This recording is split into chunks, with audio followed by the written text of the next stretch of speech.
तो बोलते हैं इस भक्ति मार्ग को थूक मारो। कब है तीसरी बार सृष्टि रची गई तब के लिए। पहले तो बिगड़ गई, थूक मारने न मारने की बात ही खत्म। अभी तीसरी बार सृष्टि रची गई, अभी भी रुतबा देहधारी धर्म गुरुओं का चल रहा है या सुप्रीम सोल बाप का रुतबा चल रहा है? देहधारी भक्ति मार्ग सिखलाने वाले गुरुओं को जो उल्टा रास्ता बताते हैं उनको मारो गोली। ऐसे नहीं, बेसिक पढ़ाई पढ़ने वाले दुधमुहे बच्चे जो अपने बाप को नहीं जानते, उन ब्राह्मणों की दुनिया को ही गोली मारो। जो दम भरते हैं हम एडवांस की पढ़ाई पढ़ते हैं, वहां भी देहधारी धर्म गुरु निकल पड़े ढेर के ढेर। द्वैतवाद फैलाया हुआ है या नहीं? यहाँ भी द्वैतवाद फैला हुआ है, जो मुरली में ही इशारा दे दिया था। 8 राजाइयां ब्राह्मणों की दुनिया में स्पष्ट दिखाई देंगी। तो अनेक राज्य हो गए या नहीं? अनेक कुल हुए या नहीं? इसलिए भक्ति मार्ग में ब्राह्मणों की 9 कुरियां गाई गई हैं। शूटिंग कहाँ होती है? जहां होती है। बाप बार बार मुरली में आगाह करते हैं, बच्चे एक से सुनना चाहिए। ऊंच ते ऊंच पार्ट बजाने वाले हीरो पार्टधारी हीरा को पहचान करके एक से सुनेंगे तो अब भी विचारी ज्ञान होगा। और दूसरों से सुना, अनेकों से सुना तो विचारी ज्ञान हो जाएगा। शूटिंग कहाँ होगी? यहां शूटिंग होती है। प्रैक्टिकल ब्रॉड ड्रामा में जब भक्ति मार्ग 2500 वर्ष का शुरू होगा तो वहां जो भी धर्म पिताएं आते जाएंगे,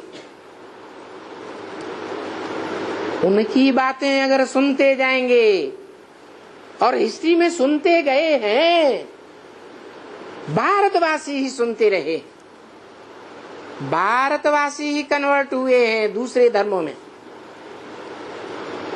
अभी भी शूटिंग हो रही है। एक से न सुनकर अनेकों से सुनते हैं, विचारी ज्ञान धारण करते हैं, तो दूसरे धर्मों में कन्वर्ट होंगे या नहीं होंगे?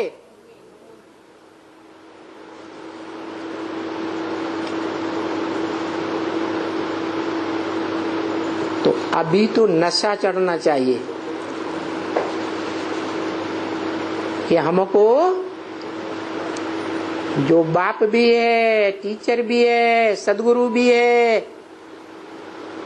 एक का ही पार्ट है, वो हमको मिला हुआ है। तो कितना नशा होना चाहिए।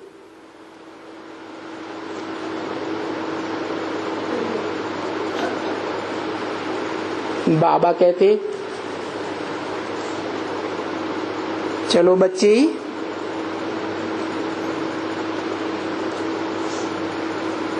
रात को 10, 11, 12 बजे तक भी भक्ति मार्ग में ये भक्ति मार्ग के ढोल मजीरे नगाड़े कीर्तन आदि चलते ही रहते हैं।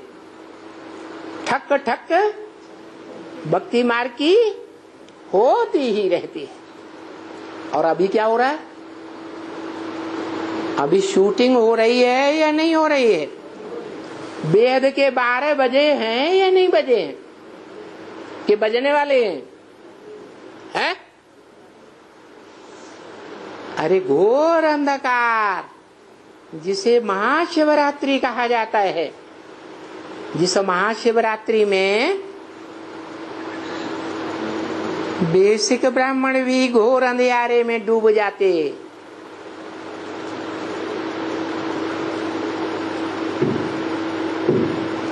एडवांस वाले भी घोर अंधियारे में डूब जाते,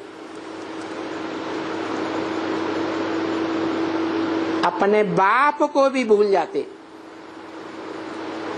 अनिश्चय बुद्धि की मौत मारे जाते। वो घोर अज्ञान के अंधकार की रात्रि अभी माया सारी दुनिया में फैलाने वाली है, क्योंकि माया तो पावरफुल थी और अभी तो माया ने प्रकृति से भी हाथ मिला लिया है। प्रकृति भी बाप की रचना है, माया भी बाप की रचना बेटी है।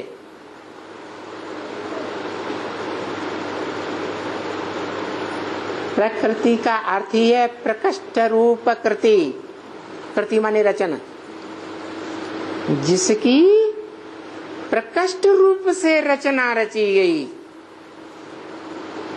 एड़ी से लेकर के चोटी तक की सारी ताकत भगवान ने आत्मा और शरीर के कॉम्बिनेशन, जिसे शिव बाबा कहा जाता है, उसके द्वारा एड़ी चोटी की ताकत लगा करके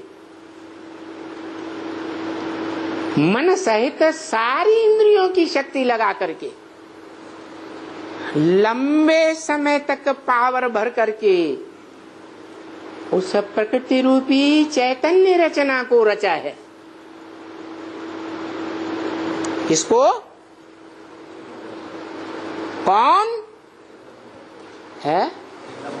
हाँ, जगदम्बा, जो दुर्गा कही जाती है। सात्विक रूप होता है तो दुर्गुणों को दूर करने वाली दुर्गा, और तामसी रूप धारण करती है तो महाकाली। जब महाकाली अपना संपूर्ण रूप धारण करती है, माया से हाथ मिला करके, तो माया और महाकाली दोनों के वाइब्रेशन में, दोनों की वाचा में, दोनों की दृष्टि में, दोनों की इंद्रियों द्वारा जो भी पार्ट बजाया जाएगा वो काला पार्ट बजाया जाएगा या गोरा पार्ट बजाया जाएगा। उस कालिमा में सारी दुनिया डूब जाएगी। क्या बेसिक के ब्राह्मण, क्या एडवांस के ब्राह्मण,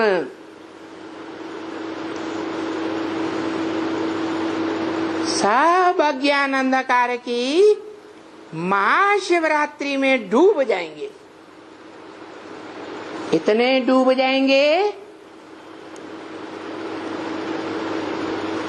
कि 84 के चक्र में मुझ आत्मा का क्या पार्ट है फर्स्ट क्लास पहले जीवन का, वो सोचना तो दूर, बाप को ही भूल जाएंगे।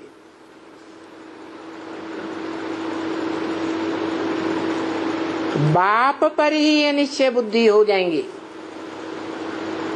अनिश्चय बुद्धि माना मृत्यु, निश्चय बुद्धि माना जन्म। तो अभी जन्म मृत्यु की दुनिया में है या अमरलोक की दुनिया में आ गए हैं? घड़ी घड़ी जन्म, घड़ी घड़ी मृत्यु। क्योंकि जो 5000 वर्ष की मनुष्य सृष्टि में पहला पत्ता है, उसका क्या हाल है? सबसे जास्ती जन्म मरण का चक्र तो कृष्ण की सोल को आता है। तो जब पहला पत्ता ही जन्म मृत्यु के चक्र में है, उसकी ही पढ़ाई पूरी नहीं हुई है, तो और पत्तों का क्या हाल होगा? अच्छा हाल हो जाएगा? है? नहीं हो सकता। तो बोला रात के 12 बजे भी ये, पिछाड़ी तक भी ये रात गहराती चली जाएगी। इसलिए ये दुखधाम है, इसको भूलना है। क्यों भूलना है? इस दुनिया में अब रात्रि के, जब घोर अंधकार की रात्रि होगी, माया और प्रकृति अपने बच्चों के साथ आवाज लगाएगी, क्या अंधेरा कायम रहेगा? तो ये दुनिया कब्रिस्तान बननी है, सब कब्र दाखिल हो जाएंगे। घोर अज्ञान अंधकार की रात्रि में डूब जाएंगे। अज्ञान की रात्रि माना दुनियादारी में चले जाएंगे या ईश्वरीय धंधे में चले जाएंगे? है? दुनियादारी के धंधे में चले जाएंगे। छत्तर के लिए भी विनाश की घोषणा की थी।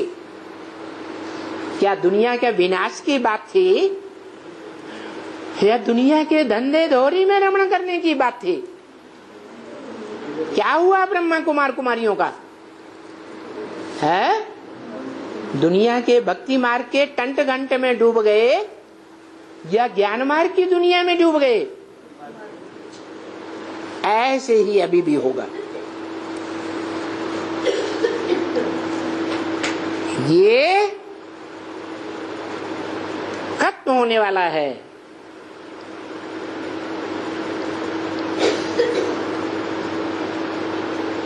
कब्रिस्तान, जहां सभी आत्माएं, चाहे वे कोई भी धर्म के से कनेक्टेड हो, सूर्यवंशी से लेकर के नास्तिकों तक भी, सब कब्रिस्तान होने वाले हैं। हाँ, ये जरूर है, कोई अभी भी हो रहे हैं कब्र दाखिल। क्या बाप को भूल जाते हैं और बाहर की दुनिया में रमण कर जाते हैं। कोई आने वाले समय में जल्दी कब्रिस्तान होंगे और कोई देर से कब्रिस्तान में दाखिल होंगे, और जो बहुत पावरफुल होंगे वो अंत तक भी बाप के सहयोगी बने रहेंगे, लेकिन माया उनको भी नहीं छोड़ेगी।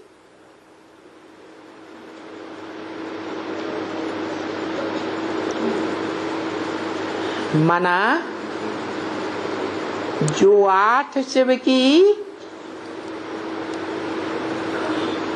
अष्टमूर्तियां कही जाती है, अष्ट देवों की, उनको भी माया धराशायी कर देगी।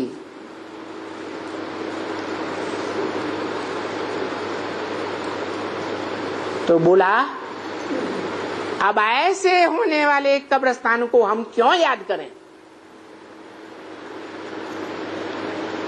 क्यों ना उसे एक को याद करें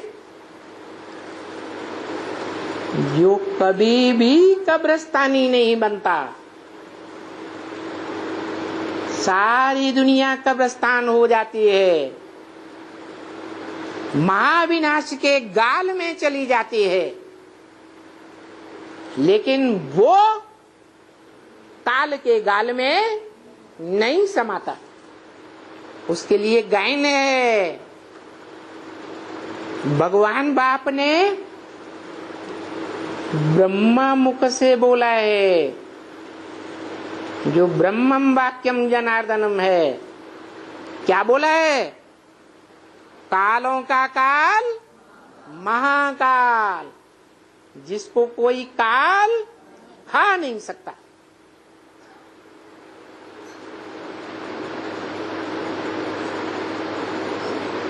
उस एक को याद करें, फिर याद जहां जाना है उस घर को याद करें। नरक में ही जाना है कि स्वर्ग में भी जाना है? स्वर्ग में भी जाना है तो सुखधाम को याद करें, शांति धाम को याद करें, बाप को याद करें। तीनों तक जाना है या नहीं जाना है? हैं? तो तीन को याद करें। मुरली में तो बोला है एक शिव बाबा, दूसरा न कोई, तो तीन को याद करें। तीन को याद करना है या एक को लब करना है, एकलव्य बनना है?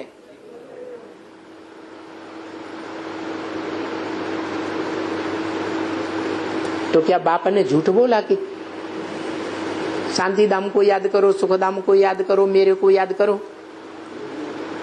तीन को याद करें या एक को याद करें? है?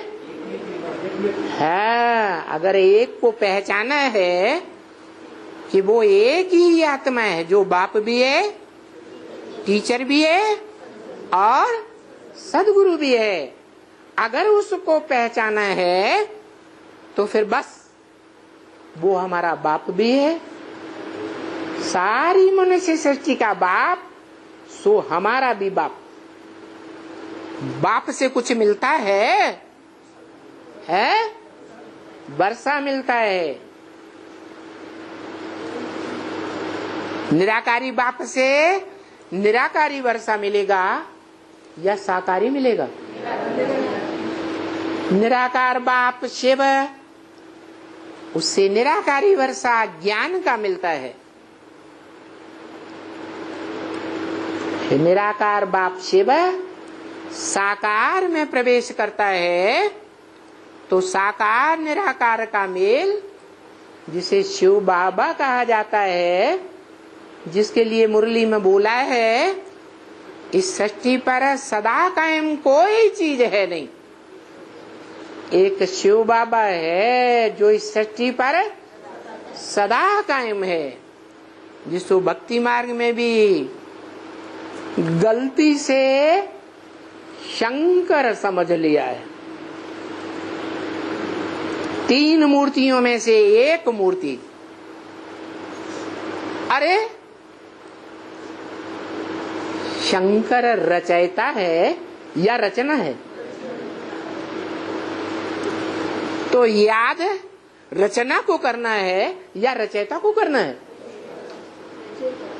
रचयिता को याद करना है। रचना से रचना को वर्षा नहीं मिलता। और दूसरी बात, शंकर तो याद में बैठा है, याद का पुरुषार्थी है, तो संपन्न है या अधूरा है? अधूरा है, तभी तो याद में बैठा है। पहले सब्जेक्ट की प्रैक्टिस कर रहा है या नहीं कर रहा है? पहला सब्जेक्ट पढ़ रहा है या नहीं पढ़ रहा है? पढ़ रहा है। हाँ, जब पहला सब्जेक्ट 100% पास कर लेता है तब उसकी यादगार बनती है संसार में। जो यादगार सारी दुनिया में खुदाइयों में लिंग मूर्तियों के रूप में मिली है। दुनिया में शिवलिंग के सबसे जास्ती मंदिर हैं। वो सार्वभौम है।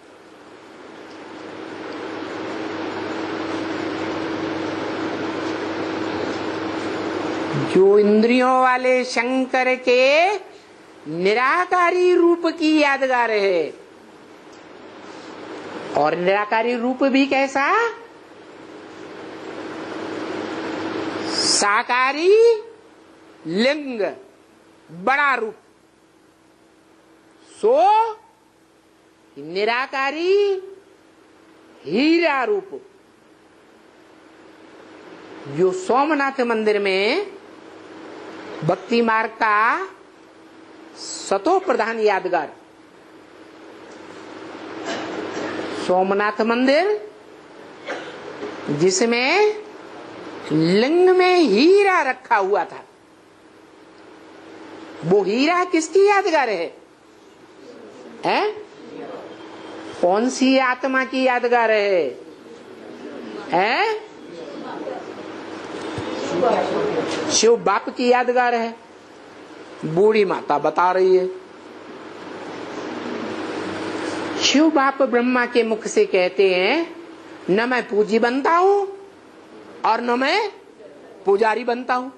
अब बताओ, वो सोमनाथ के मंदिर में जो लिंग में हीरा लगा हुआ था, जिसकी हीरे की और लिंग की विक्रमादित्य राजा याद करता था,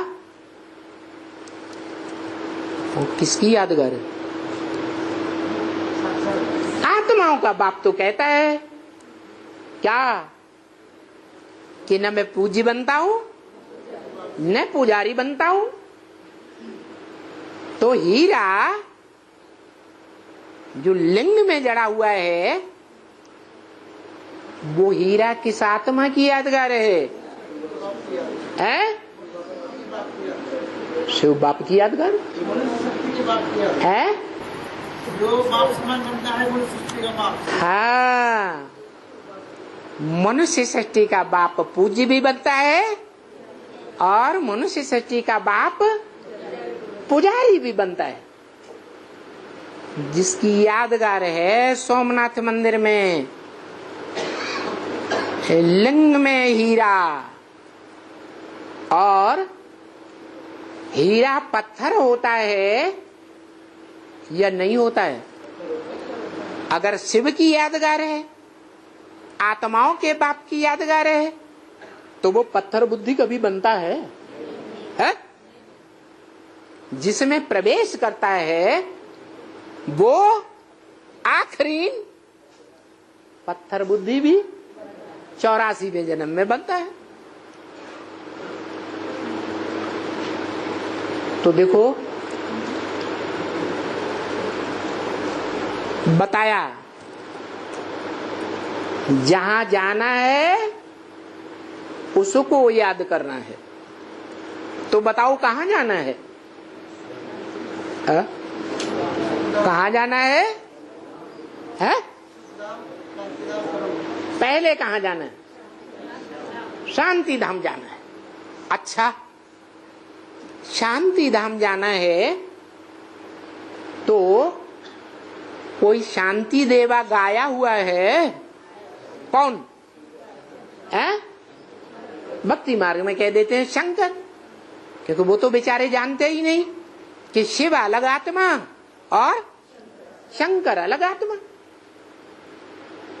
हाँ, शंकर वाली आत्मा ही शिव बाप के बताई हुई युक्ति के आधार पर पुरुषार्थ करके जब अखंड याद में टिक जाती है तो शिव बाप समान बन जाती है। जो बाप का विरुद्ध है कि मैं आता हूं तुम बच्चों को नंबरवार आप समान बनाने के लिए, तो कोई अव्वल नंबर में बाप समान बनता होगा ना। जो बनता है वो बड़ा बच्चा कहा जाता है। हिस्ट्री में राजाओं ने अपना सारा वर्षा राजाई का कौन से बच्चे को दिया है? बड़े बच्चे को। तो बताओ, आत्माएं जो हैं, आत्मा आत्मा भाई भाइयों का परिवार बाप के साथ उन आत्माओं में बड़ा भाई कौन है और बाप कौन है?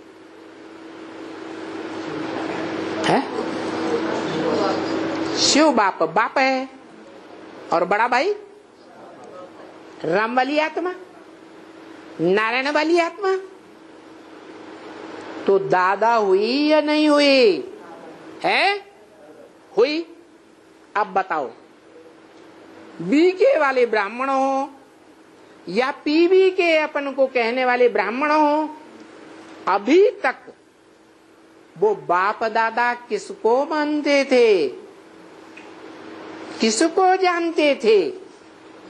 बाप दादा के रूप में किसको याद करते थे? ब्रह्मा को दादा और शिव को बाप। अरे ब्रह्मा अगर पहला पत्ता है मनुष्य सृष्टि रूपी झाड़ का, तो उसको जन्म देने वाला बाप कौन है? शिव बाप। तो देखो मुगालते में आ गए ना, न बी के जानते हैं न पीबी के जानते हैं। जब जानते ही नहीं बाप को तो याद कहां से करेंगे? देहभान में इतने चूर हैं कि देह अहंकार के कारण देह के बड़े भाई को ही दादा समझ बैठे और देह के बाप को बाप समझ बैठे।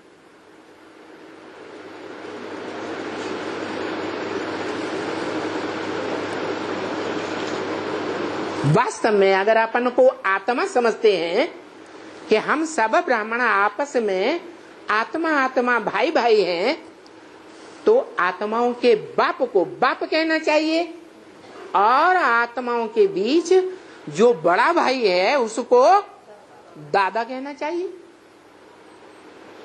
न कहते हैं न जानते हैं न उस बाप दादा को आज तक याद करते हैं।